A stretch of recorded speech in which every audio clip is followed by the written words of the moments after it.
Hello friends, so welcome back to my channel. This is Sandeep and पिछले videos में हमने sorting complete कर ली थी। पिछले प्लेलिस्ट में हमने सॉर्टिंग कंप्लीट कर ली थी। इस वीडियो से हम स्टार्ट करने वाले हैं रिकर्शन। रिकर्शन बिल्कुल बेसिक लेवल से एंड टिल एडवांस लेवल तक हम जाएंगे। अब क्वेश्चन आता है कि इस वीडियो को करने के लिए हमें प्री रिक्विजिट क्या है। तो प्री रिक्विजिट कुछ भी नहीं है, जस्ट तुम्हें फंक्शन क्या होता है ये पता होना चाहिए एंड फंक्शन कैसे क्रिएट करके कॉल करवाते हैं। ये दो चीजें बस पता होना चाहिए, फंक्शन कैसे क्रिएट करते हैं, फंक्शन को कैसे कॉल करवाते हैं। अगर वो आता है तो ये सीरीज तुम वॉच कर सकते हो। Okay okay, so without wasting our time let's start the video.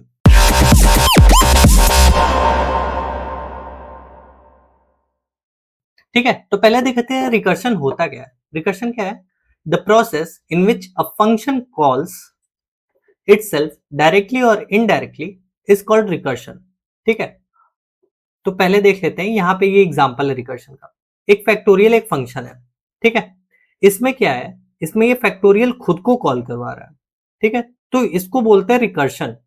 ठीक है, जब एक फंक्शन खुद को कॉल करवाए तो उसको रिकर्शन बोलते हैं एंड जो फंक्शन कॉल कर रहा है खुद को उसको रिकर्सिव फंक्शन बोलते हैं। अब यहाँ पे मैंने दो कीवर्ड मेंशन किए, डायरेक्टली और इनडायरेक्टली। डायरेक्टली ये डायरेक्ट रिकर्शन है। ओके, अब इनडायरेक्टली का मतलब क्या है? यहाँ पे फैक्टोरियल किसी प्रिंट फंक्शन को कॉल करवा रहा हो एंड प्रिंट फंक्शन फिर से फैक्टोरियल फंक्शन को कॉल करवा रहा हो, तो वो इनडायरेक्ट रिकर्शन होता है। ठीक है, अब हम एक एग्जांपल के थ्रू ड्राई रन पहले करेंगे, रिकर्शन कैसे वर्क करता है ये सारी चीजें, फिर उसके स्टेप्स देखेंगे कैसे रिकर्शन लिखते हैं। ठीक है, एंड की टर्मिनोलॉजीज उसमें क्या क्या होती है। ठीक है, तो हम एक एग्जांपल ले लेते हैं। अब मान लो तुम्हारे पास एक मेन फंक्शन है। मेन फंक्शन क्या होता है? Entry point of any program. ठीक है, इसमें तुमने फैक्टोरियल फंक्शन को कॉल करवाया, फैक्टोरियल ऑफ 5। ठीक है, अब तुम्हारे पास ये फैक्टोरियल फंक्शन का प्रोग्राम है, रिकर्सिव प्रोग्राम। ठीक है, और तुम्हें अभी की टर्मिनोलॉजीज पता ही नहीं है, तो बेस केस तुम्हें पता ही नहीं है। ठीक है, तो यहाँ पे फैक्टोरियल तुम्हें कॉल करवाया, फैक्टोरियल ऑफ 5। ठीक है, तो ये क्या करेगा, यहाँ पे हम इसका लिख रहे हैं, देखो फैक्टोरियल ऑफ 5 यहाँ पे आया, इसमें इसको रिटर्न करना है 5 इंटू एफ लिख रहा हूं मैं। ठीक है, 5 इंटू 4। अब ये क्या बोला कि तुम 4 की वैल्यू हमें दे दो तो मैं तुम्हें रिटर्न करके दे दूंगा। तब 4 वाला वैल्यू अब अपने से एक छोटे फिर से कॉल करवा देगा।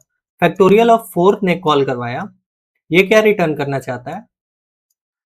4 इंटू फैक्टोरियल ऑफ 3। अब ये स्मॉलर सब प्रॉब्लम्स में टूटते चले जाएंगे। अब ये स्मॉलर सब प्रॉब्लम्स में टूटते चले जाएंगे। ठीक है, अब फैक्टोरियल ऑफ 3 क्या बोला कि तुम हमें, अब ये फैक्टोरियल ऑफ 4 क्या बोला कि 3 को बोला कि तुम हमें 3 की वैल्यू दे दो तो हम 4 से मल्टीप्लाई करके उसका आंसर दे देंगे। ठीक है, तो फैक्टोरियल ऑफ 3 कॉल करवा रहा है फैक्टोरियल ऑफ 2 को, रिटर्न 3 इंटू फैक्टोरियल ऑफ 2। ठीक है, अब ये क्या हो रहा है, यहाँ पे फैक्टोरियल ऑफ 2 कॉल करवा रहा है फैक्टोरियल ऑफ 1 को, return factorial of 2 into factorial of 1। ठीक है, अब ये क्या करेगा, ये 0 इस तरह चला जाएगा, लेकिन फैक्टोरियल क्या होता है? 1 इंटू 2 इंटू 3 इंटू 4 इंटू 5। ठीक है, तो अब ये 1 जब मिला, ठीक है, तो फैक्टोरियल ऑफ 1 इसको बस रिटर्न कर जाना चाहिए, रिटर्न 1। ठीक है, तो ये चीज होना चाहिए। ठीक है, ये 1 रिटर्न कर दे, ये 1 रिटर्न कर दे, ये तुम्हारे फंक्शन का मीन्स लाइक ये गोल है, तुम्हें 1 रिटर्न इससे चाहिए।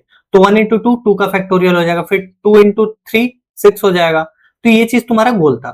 ठीक, तो इसके लिए यहाँ पे स्टॉप करने के लिए बेस केस उसमें आता है पिक्चर में। ठीक है, तो यहाँ पे हम बेस केस लिखते हैं, बेस केस इसके लिए आया। अब यही फंक्शन अगर चलता और यहाँ पे बेस केस रहता, इफ n इक्वल टू 0 और 1, ठीक है, दोनों में से कुछ भी है तो रिटर्न 1 करना। अब ये क्या करेगा, ये 1 रिटर्न कर देगा यहाँ पे। ठीक है, तो इसकी वैल्यू हो गई 1, तो 1 इंटू 2 2 हो गया, 2 रिटर्न हो गई, इसकी वैल्यू हो गई 2। ठीक है, ये फंक्शन रिटर्न किया इसको 2। अब क्या करेगा, ये फंक्शन इसको रिटर्न किया 6। अब क्या करेगा, ये फंक्शन इसको रिटर्न किया 4 6 24, तो ये 24 रिटर्न किया। ठीक है, अब 24 5 120, तो ये वाला फैक्टोरियल फंक्शन इसको 120 रिटर्न कर देगा। तो ऐसे तुम्हारा काम करता है। ठीक है, एक प्रॉब्लम दूसरे सब प्रॉब्लम को कॉल करवाएगा जो कि उससे छोटा होगा, स्मॉलर टास्क होगा। ठीक है, तो आई होप कि रिकर्शन कैसे वर्क करता है, कैसे उसका फ्लो डायग्राम होता है, एक एग्जांपल के थ्रू मैंने बता दिया है। ओके, सो अब देखते हैं कि इसमें स्टेप्स क्या क्या आते हैं, कीवर्ड्स क्या क्या आती हैं। ठीक है, तो पहला आता है बेस केस। ठीक है, define a base case, identify the simplest base case for which the solution is known. जैसा कि मैंने बताया था, 1 का फैक्टोरियल क्या होता है 1, या 0 का फैक्टोरियल क्या होता है 1, तो ये तुम्हें पता था, या फिर ट्रिवियल जिसको तुम कैलकुलेट कर लो। ठीक है, तो ये चीजें अगर कर लो तो उसको बेस केस बना दिया जाता है। क्यों क्यों मैंने रीजन बता दिया कि स्टॉपिंग कंडीशन होती है। This is the stopping condition for recursion as it prevent the function from infinite calling itself। ठीक है, अब एक और चीज मैं बताना भूल गया कि जैसे कि यहाँ पे एक स्टैक होता है। जब भी तुम कोई प्रोग्राम यहाँ पे प्रोग्राम रन कर रहे हो, इसमें मान लो 4th लाइन पे तुम्हारा ये आया, तो यहाँ पे स्टैक में एक ब्लॉक क्रिएट हो जाता है, एक फ्रेम क्रिएट हो जाता है। ठीक है, वो स्टोर करता है उसका एड्रेस कि कहां से ये फंक्शन कॉल हो गया है और किस लाइन तक एग्जीक्यूशन कंप्लीट होती है। ठीक है, तो उसी तरह यहाँ पे फैक्टोरियल 5 चला। ठीक है, फैक्टोरियल ऑफ 5, अब ये किस लाइन तक गया, 0 1 2 3 4। ठीक है, 4th लाइन तक इसका एग्जीक्यूशन हो गया। अब इसी तरह ये F4 को कॉल किया, तो F4 का भी एग्जीक्यूशन तुम्हारा 4th लाइन तक हो गया। F3 को कॉल किया, F3 का भी एग्जीक्यूशन 4 लाइन तक। F2 कॉल किया था, इसका भी एग्जीक्यूशन 4th लाइन तक। F1 कॉल किया, इसका भी एग्जीक्यूशन 4th लाइन तक। अब कॉल क्या हुआ, F1 4th लाइन तक हुआ और ये रिटर्न कर गया। ठीक है, यहाँ पे रिटर्न कर दिया, तो ये 5th लाइन है तुम्हारा कंप्लीशन। ठीक है, तो यहाँ पे ये वापस आ जाएगा। ठीक है, तो ये वाला 4th लाइन से फिर से स्टार्ट हो जाएगा। सिमिलरली ये रिटर्न करेगा तो ये वाला 4th लाइन से स्टार्ट हो जाएगा, तो इसलिए ये स्टैक होता है। ठीक है, अब दूसरा क्या है, रिकर्सिव केस। रिकर्सिव केस मैंने बता दिया, ये रिकर्सिव केस जब फंक्शन खुद को कॉल करे। Define the problem in term of a smaller सब प्रॉब्लम। ठीक है, ये जो प्रॉब्लम थी फैक्टोरियल 5 पता करना था, तो ये स्मॉलर सब प्रॉब्लम के टर्म्स में करो। ठीक है, तो ये है, और तुम्हें इसमें एक चीज ध्यान देनी होगी कि ये सब प्रॉब्लम डिवाइड होते होते होते तो बेस केस रीच करना चाहिए, अदरवाइज इनफाइनाइट लूप में चला जाएगा।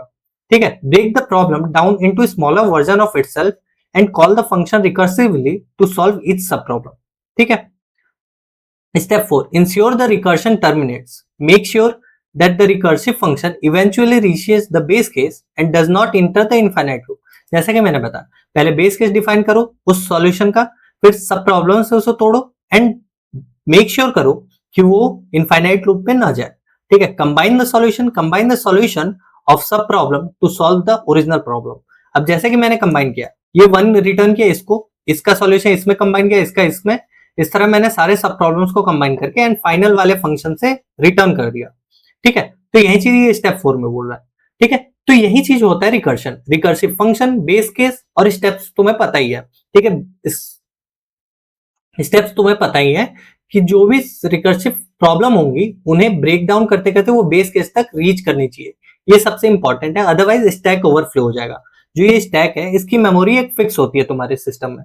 ठीक है, अगर ये इसको लाइक फुल कर गया तो स्टैक ओवरफ्लो आ जाता है एक टाइम के बाद। अगर तुम्हारे इनफाइनाइट लूप में चला गया तो यहाँ से प्रोग्राम ब्रेक हो जाएगा, otherwise like your system will go in deadlock. ठीक है, आई होप कि रिकर्शन का इंट्रोडक्शन सबको समझ में आया होगा। अगर अभी भी किसी को कोई डाउट हो तो please ping me in the comment section, I will reply to it. And video को ज्यादा लंबा ना करते हुए यही एंड करते हैं। Till then take care, bye bye and Tata.